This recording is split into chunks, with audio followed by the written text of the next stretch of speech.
पूर्वीपासून आपण ऐकत आलोय की मेंदू म्हणजे अनेक नसा आणि त्या नसांच्या मधलं जाळं आणि ह्यांच्यापासून बनलेलं एक प्रचंड गुंतागुंतीचं स्ट्रक्चर असतं. आणि आपण असंही ऐकत आलोय की मेंदूमधल्या ह्या पेशी जसं आपलं वय वाढत जातं तशा मृत होत जातात आणि पुन्हा त्याचं रिजनरेशन शक्य नसतं. आजकाल मात्र अनेक संशोधनं झालेली आहेत आणि त्याच्यातून असं लक्षात आलंय की जसं जसं आपलं वय वाढत जातं, जसं जसं आपण नवीन अनुभव घेत जातो, तसं ह्या मेंदूच्या पेशी जरी मृत होत असल्या तरी सुद्धा मेंदूच्या क्षमता वाढत जातात आणि मेंदू अधिकाधिक प्रगत होत जातो. त्याच्यासाठी लिंडा शॉ नावाचे एक अगदी प्रसिद्ध सायकोलॉजिस्ट आहेत. त्यांनी सुद्धा सांगितलंय की जसं जसं आपण व्यायाम करत जाऊ तसे आपले स्नायू वाढत जातात. तशाच पद्धतीनं मेंदूचा व्यायाम बौद्धिक किंवा मानसिक दृष्ट्या जर जास्त व्हायला लागला तर मेंदूच्या पेशींचा सुद्धा आकार वाढवणं सहज शक्य आहे आणि ह्यालाच मेंदूची लवचिकता असं म्हटलं जातं. आता तुम्ही म्हणाल की शरीराची लवचिकतेबद्दल आम्हाला माहिती आहे, पण मेंदूची लवचिकता हा काही वेगळाच प्रकार आहे. पण हो, मेंदूची लवचिकता हा प्रकार अस्तित्वात आहे. अनेक संशोधनातून तो सिद्धही झालेला आहे आणि त्याच्यातूनच आपण मेंदूच्या वेगवेगळ्या क्षमता, मग त्या बोलण्याच्या असतील, कुठली गोष्ट लक्षात ठेवण्याच्या असेल किंवा वेगवेगळी आकडेमोड करण्याची असेल, अशा वेगवेगळ्या क्षमता आपण वृद्धिंगत करू शकतो आणि ह्या मेंदूच्या लवचिकतेलाच न्यूरोप्लास्टिसिटी असं म्हटलं जातं. आता न्यूरोप्लास्टिसिटी बद्दल थोडक्यात सांगायचं म्हटलं तर नवीन नवीन गोष्टी शिकून मेंदू स्वतःला वाढवत नेतो आणि स्वतःचं फंक्शन जास्तीत जास्त चांगलं करत नेतो. ह्याला न्यूरोप्लास्टिसिटी असं म्हणतात. असं म्हटलं जातं की जी गोष्ट आपण वापरत नाही ती गोष्ट आपण हरवत जातो. आपल्या शरीराच्या बाबतीत सुद्धा आपल्याला ते लक्षात येईल. जर समजा आपण कुठला व्यायाम केला नाही तर हळूहळू काय होतं तर त्या स्नायूचा आकार कमी व्हायला लागतो. तसंच मेंदूचाही जास्त वापर केला नाही तर मेंदूची क्षमता कमी होत जातात. आता तुम्ही म्हणाल की दिवसभर आम्ही काही ना काहीतरी आमचं काम करत असतो आणि त्यावेळेला मेंदूचा वापर हा करतच असतो.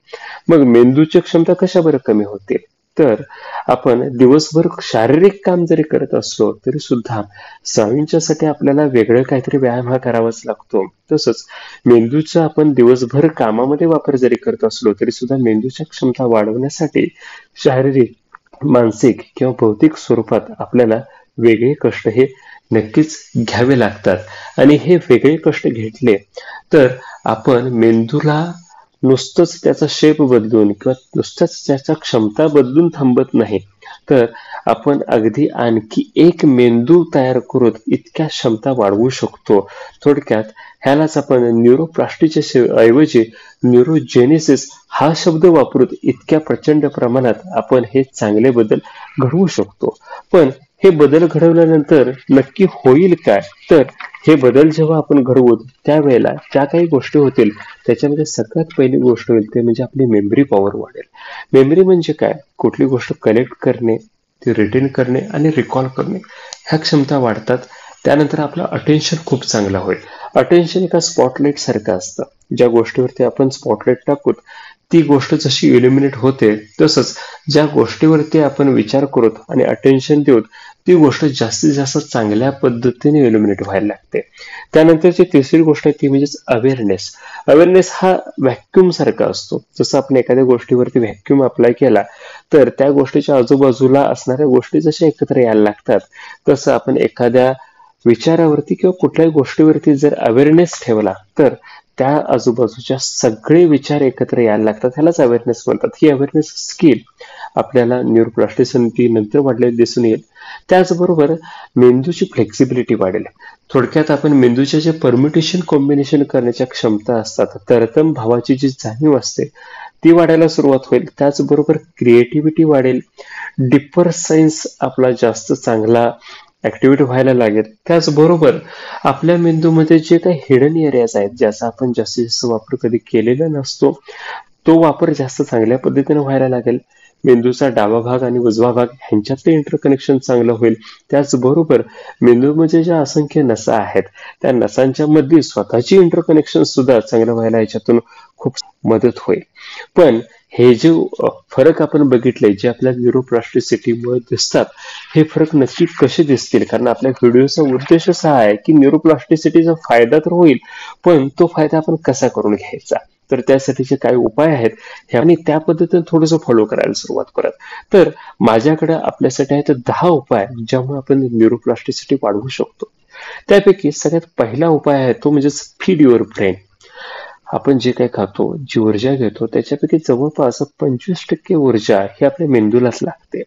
थोडक्यात इथं आपल्याला कळेल की आपला आहार जर आपण चांगला ठेवला, अगदी चांगली फळं असतील, मेंदूला लागणारे विटॅमिन्स आहेत, मिनरल्स आहेत, ते ज्याच्यातून जास्तीत जास्त मिळतील असा आहार जर आपण घेतला तर ब्रेनला चांगल्या ऍक्टिव्हिटी करायला ताकद मिळेल. त्याचबरोबर दुसरी गोष्ट आहे ती म्हणजेच आपल्याला पॉवर नॅपची सुद्धा गरज आहे. आता पॉवर नॅपचं जे भाग्य आहे ते सगळ्यांनाच मिळतं असं नाही, पण तरी सुद्धा जर तुम्हाला शक्य असेल तर दुपारच्या वेळेला गाढ झोपू नका, पण एक थोडीशी विश्रांती घ्या. एक 15-20 मिनिटाची सुद्धा पुरेशी आहे. ज्या वेळेला आपल्या दिवसभरचं जे काम चाललेलं आहे, मेंदूमध्ये जे कनेक्शन्स चाललेले असतात त्या कनेक्शनला नॉर्मलाइज व्हायला थोडासा वेळ मिळेल आणि मेंदू पुन्हा फ्रेश होऊन काम करायला लागेल.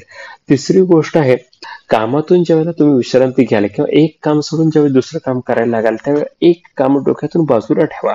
त्याच्यामध्ये ज्या काही चुका घडलेल्या असतील त्या नंतर परत करणार नाही ह्याची खुणगाठ मनाशी बांधा. जे चांगलं झालेलं आहे त्याच्याबद्दल स्वतःला शाबासकी द्या आणि नवीन कामामध्ये अगदी मोकळेपणानं वाहून घ्या. ज्यामुळे होईल काय तर तुमचे न्यूरल इंटरकनेक्शन्स हे त्या कामामध्ये जास्त चांगले वापरले जातील, म्हणजेच जम्बलिंग ऑफ इंटरकनेक्शन हे खूप कमी करता येईल. त्यानंतर व्होकॅब्युलरी बिल्डिंग आपल्याला करणे हे फायद्याचं राहील. नवीन भाषा शिकणे, नवीन भाषेतील शब्द ऐकणे, वाचणे, बोलणे हे केल्यामुळे सुद्धा आपले अनेक हिडन एरियाज ऍक्टिव्ह होतात आणि त्यामुळे असं म्हणतात की जे मल्टीलिंग्विस्टिक पर्सन असतात ते जास्त इंटेलिजन्स असतात आणि त्यांचा ब्रेन सुद्धा जास्त चांगल्या पद्धतीने काम करतो. ह्याच्याबद्दल आपण एका व्हिडिओमध्ये बघितलंय सुद्धा. त्या व्हिडिओची लिंक सुद्धा मी तुम्हाला ह्या डिस्क्रिप्शन मध्ये देईन. तिथे पिन केला तर तुम्हाला तो व्हिडिओ मिळून जाईल. त्याचबरोबर आणखी एक महत्वाची पद्धत आपण यासाठी वापरू शकतो तो म्हणजे यूज ऑफ रॉंग हँड. जर समजा तुम्ही नेहमी उजव्या हाताने काम करत असाल तर कधीतरी डाव्या हाताने सुद्धा काम करण्याचा प्रयत्न करा, ज्यामुळे वेगळ्या पद्धतीने मेंदूला विचार करावा लागतो, कृती करावी लागते आणि त्याचा तो लॅटेंट एरिया ऍक्टिव्ह व्हायला लागतो. त्यानंतर कोडी सोडवणे, त्याचबरोबर चेस खेळणे, नवीन नवीन स्पोर्ट ऍक्टिव्हिटी खेळणे ह्याच्यातून सुद्धा मेंदूच्या ऍक्टिव्हिटीजला खूप चांगली चालना मिळते. त्याचबरोबर निमॉनिक स्किल्स वाढवा.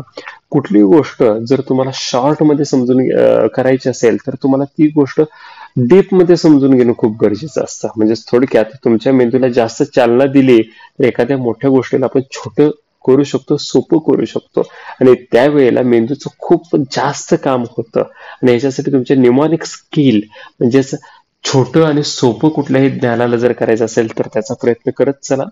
त्यानंतरची गोष्ट आहे ती म्हणजेच तुम्ही बॅलन्सिंग आसनं करा. योगामध्ये त्रिकोणासन आहे, वृक्षासन आहे, शीर्षासन आहे, अनेक बॅलन्सिंग आसनं सांगितलं, त्याचा वापर करा. असं म्हटलं जातं की जर तुमचं बॅलन्स चांगला असेल तर तुमचे कॉग्निटिव्ह फंक्शन चांगले राहतात आणि जर तुमचे कॉग्निटिव्ह फंक्शन चांगले असेल तर तुम्ही जास्त चांगला बॅलन्स सांभाळू शकता. थोडक्यात एक सायकल चालू होईल आणि म्हणून बॅलन्सिंग आसनं करायला लागा. त्यानंतर ब्रीदिंग एक्सरसाइज आहे, सेक्शनल ब्रीदिंग आहे, प्राणायामाचे वेगवेगळे प्रकार आहेत, ते करायला लागा. जेवढं तुम्ही स्टेडी ब्रीदिंग कराल तेवढा इमोशनल बॅलन्स चांगला राहील आणि जेवढा इमोशनल बॅलन्स चांगला राहील तेवढंच तुमचं मेंदूचं फंक्शन चांगलं राहील. आणि लास्ट म्हणजे मेडिटेशन करायला सुरुवात करा. माइंडफुल मेडिटेशन आहे, हार्टफुल मेडिटेशन आहे, वेगळ्या पद्धतीचे मेडिटेशन्स आहेत, ते करा आणि मेंदूच्या न्यूरोप्लास्टिसिटीला जास्तीत जास्त चांगली चालना द्या, त्याच्या क्षमता वाढवत राहा. आता हे जे उपाय आहेत ह्याच्यामधले सुरुवातीचे काही उपाय हे तुम्ही तुमच्या नेहमीच्या आचरणात आणू शकता अगदी सहजगत्या.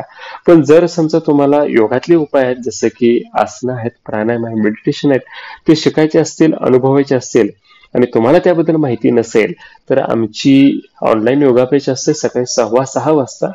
त्या ऑनलाईन योगा पेजचे डिटेल्स मी तुम्हाला डिस्क्रिप्शन मध्ये देतोय, ते फॉलो करा, मीटिंगला जॉईन करा आणि योगाचा आनंद घ्या. ही माहिती जर आपल्याला आवडली असेल तर लाईक करा, चॅनलला सबस्क्राईब करा. पुन्हा नवीन माहिती सहित तुम्हाला भेटणार आहेच. तोपर्यंत इथंच थांबतो. धन्यवाद.